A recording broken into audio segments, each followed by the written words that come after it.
Hello बच्चों, welcome back to my channel. कैसे हैं आप सब। मैं आप लोग को बिजनेस सिक्योरिटी फ्रेमवर्क पढ़ा रही थी, वैशाख नियमन रूपरेखा। इसमें 5 चैप्टर तक आप लोग का कंप्लीट हो गया था। लास्ट चैप्टर जो मैंने पढ़ाया था आप लोगों को प्रस्ताव की स्वीकृति, खंडन एवं संवहन के बारे में पढ़ाया था। ये कैसे हम जो प्रपोजल होता है उसका कम्युनिकेशन और साथ में रिवोकेशन करते हैं। आज की वीडियो में हम पढ़ेंगे कि पक्षकारों की अनुबंध करने की क्षमता, capacity of parties to contract, या फिर अनुबंध करने के लिए योग्य पक्षकार, पार्टीज कम्पिटेंट टू कॉन्ट्रैक्ट। ये जो पक्षकार होते हैं, जो पार्टीज होती हैं, तो वो उनमें क्या योग्यता होनी चाहिए, क्या कैपेसिटी होनी चाहिए कॉन्ट्रैक्ट करने के लिए। तो वीडियो शुरू करने से पहले अगर आपने चैनल को सब्सक्राइब नहीं किया है तो जल्दी से पहले चैनल को सब्सक्राइब कर लीजिए। आप लोग देखते तो हैं पर सब्सक्राइब नहीं करते, तो प्लीज़ चैनल को सब्सक्राइब कर दीजिए और नोटिफिकेशन बिल को भी जरूर ऑन कर दीजिएगा और वीडियो को लाइक कर दीजिएगा। आइए शुरू करते हैं। तो सबसे पहले ये समझ लेते हैं कि पक्षकारों के अनुबंध करने की क्षमता क्या होगी, मतलब क्या है इससे। जैसे कि हमारे देश में ही हम लोग को मताधिकार है, वोट देने का अधिकार है। तो वोट देने का अधिकार हमें कब मिलता है, जब हमारी एज 18 ईयर्स के अबव हो जाती है, तब उसके बाद हमको वोट देने का अधिकार मिलता है।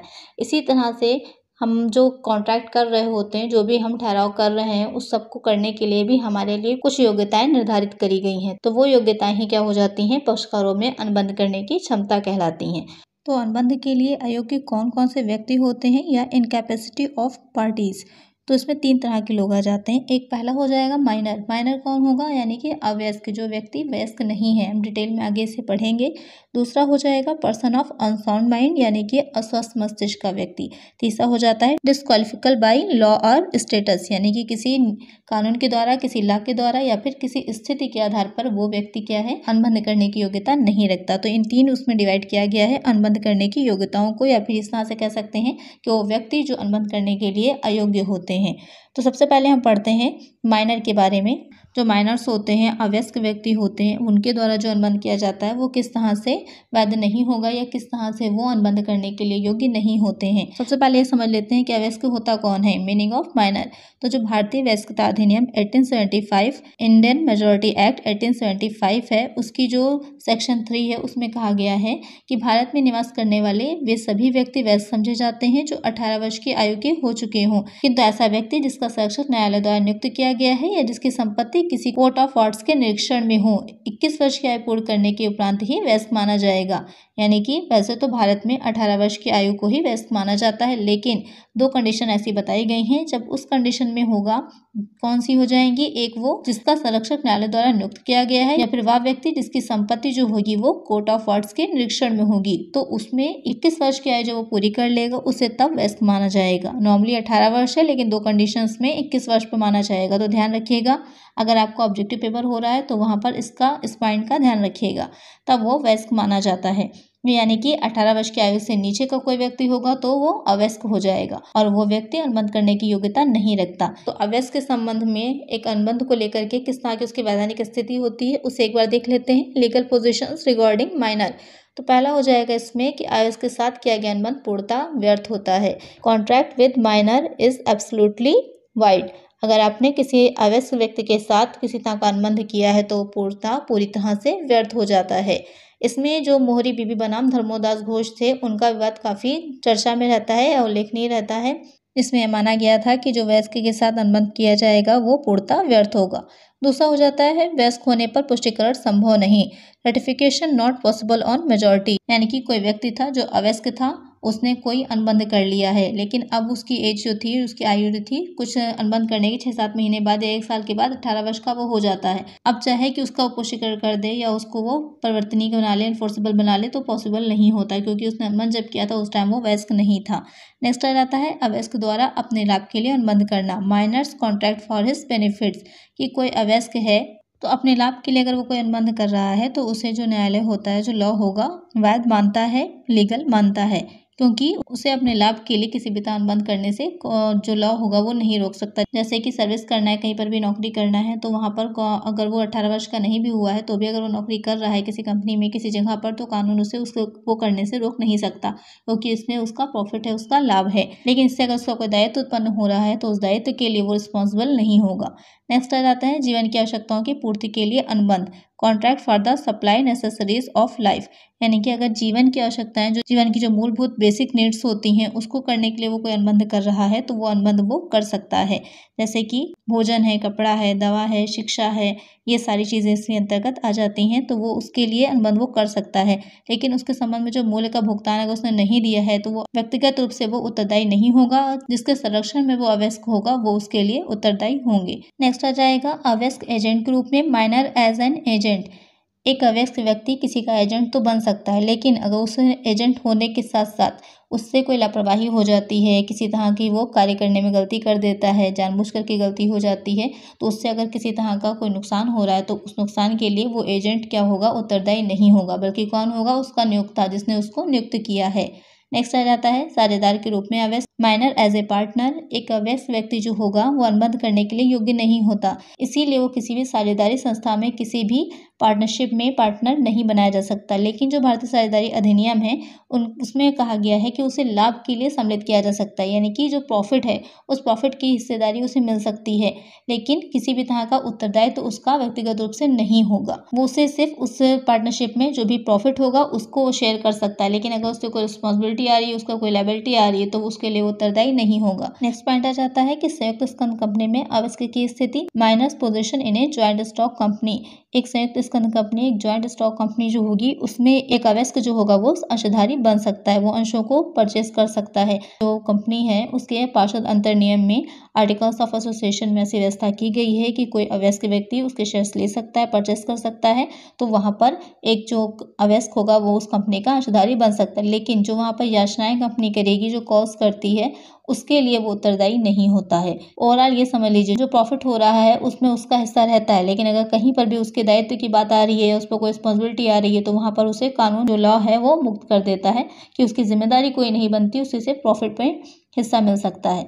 नेक्स्ट आ जाता है अवयस्क दिवालिया घोषित नहीं किया जा सकता। Minor can not be adjust insolvent.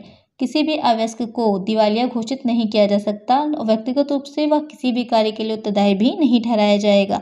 कोई व्यक्ति जो किसी भी रिस्पॉन्सिबिलिटी के लिए, किसी भी लायबिलिटी के लिए उत्तरदायी ही नहीं होता तो वो किसी का देनदार भी नहीं होगा, इसलिए उसको दिवालिया भी घोषित नहीं किया जा सकता। नेक्स्ट आ जाएगा अवयस्क के संरक्षक द्वारा वेतन बंद संभव। वैलिड कॉन्ट्रैक्ट भी पॉसिबल बाय माइनर्स गार्जियन। तो यहाँ पर कहने का मतलब ये है कि अगर वो अवयस्क जो है वो किसी का संरक्षण में, कोई उसका गार्जियन है, तो वहां पर अगर उसने कोई अनुबंध किया है या कुछ भी किया है तो उस अवयस्क की ओर से जो उसका गार्जियन होगा वो उस अनुबंध को कर सकता है, और वो जो गार्जियन होगा वो उसके लिए अवयस्क की ओर से उत्तरदायी होगा। लेकिन इसमें भी दो शर्तें होती हैं। पहली शर्त हो जाएगी कि जो अवयस्क है, जो अवयस्क का संरक्षक है या निरीक्षक है, वो अवयस्क की ओर से अनुबंध करने की योग्यता रखता हो या अधिकार रखता हो।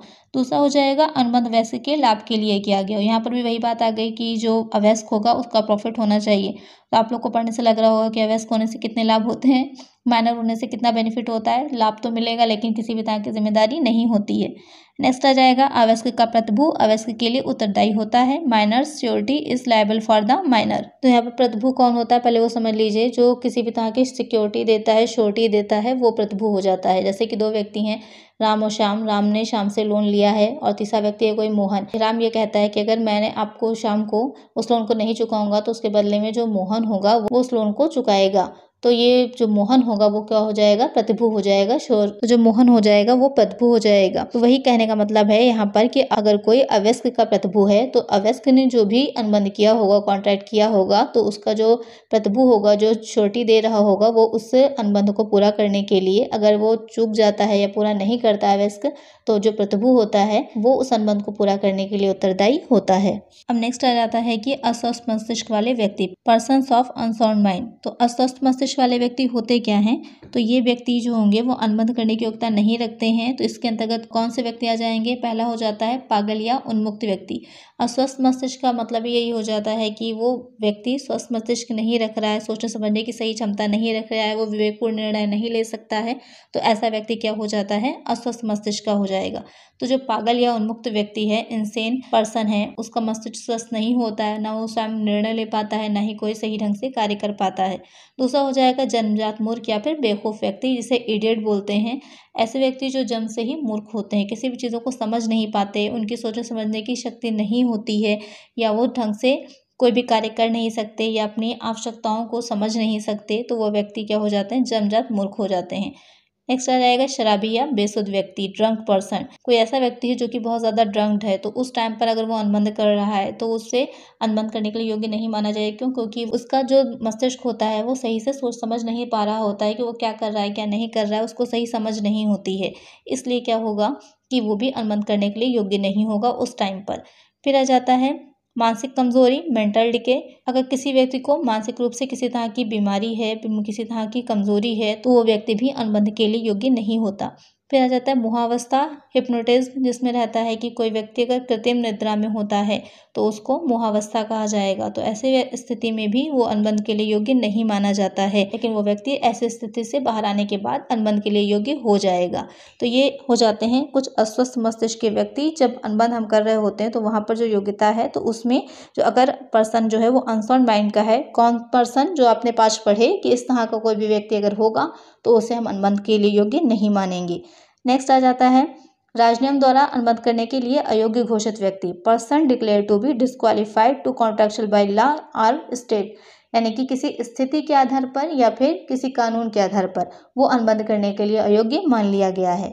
तो उसमें कौन से व्यक्ति आ जाएंगे?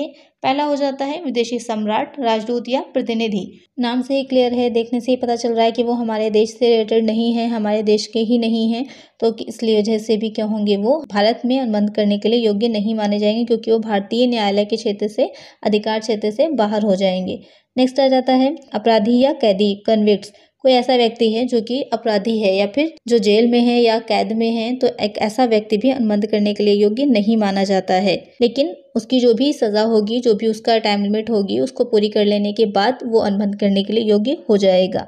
जितने टाइम तक उसको उस चीज़ की पनिशमेंट मिली है, सज़ा मिली है, उतने वक्त तक के लिए, उतने समय तक के लिए वो अनुबंध नहीं कर सकता। उसके बाद आ जाता है विदेशी शत्रु, यानी कि एक ऐसा विदेशी व्यक्ति है जिसके देश और भारत में, हमारे देश के बीच में आपस में क्या है, टर्म्स सही नहीं है, युद्ध की स्थिति बनी हुई है, तो ऐसा व्यक्ति हमारे देश के किसी भी व्यक्ति के साथ अनुबंध करने के लिए योग्य नहीं होगा। नेक्स्ट आ जाता है दिवालिया, इंसॉल्वेंट। तो कोई भी व्यक्ति जो दिवालिया घोषित कर दिया जाता है न्यायालय के द्वारा, तो वो भी अनुबंध करने के लिए योग्य नहीं हो जाता। दिवालिया वो व्यक्ति होता है जिसकी संपत्तियां शून्य हो जाती हैं, संपत्तियां उसके पास कुछ नहीं रहती, लेकिन उसके दायित्व तो बहुत अधिक हो जाते हैं। तो ऐसा व्यक्ति क्या होता है, उसे कानून के द्वारा दिवालिया, इंसॉल्वेंट घोषित कर दिया जाता है। आपने पढ़ा होगा इंसॉल्वेंसी एक्ट, उसमें बताया गया था कि दिवालिया कौन होता है, किस तरह से उसे दिवालिया घोषित करा जाएगा, वो सारी चीज़ें। नेक्स्ट आ जाता है भारत का राष्ट्रपति, प्रेसिडेंट ऑफ इंडिया। भारतीय संविधान के अनुसार, इंडियन कॉन्स्टिट्यूशन के अनुसार जो भारत का राष्ट्रपति होता है, प्रेसिडेंट होता है, प्रेसिडेंट ऑफ इंडिया है, वो देश की सर्वोपरि स्थिति पे होता है, सर्वोच्च स्थिति पे होता है। उसे ही क्या कहा जाता है, प्रथम नागरिक भी कहा जाता है। तो उसके कारण, उसके सम्मान के कारण, उसके पद के सम्मान के कारण भारत की किसी भी न्यायालय में उसके अगेंस्ट वाद प्रस्तुत नहीं किया जा सकता, ना ही उन्हें किसी न्यायालय में बुलाया जा सकता है। तो ये हो जाएंगी वो सारी स्थितियां जब एक व्यक्ति अनुबंध करने के लिए योग्य नहीं होता।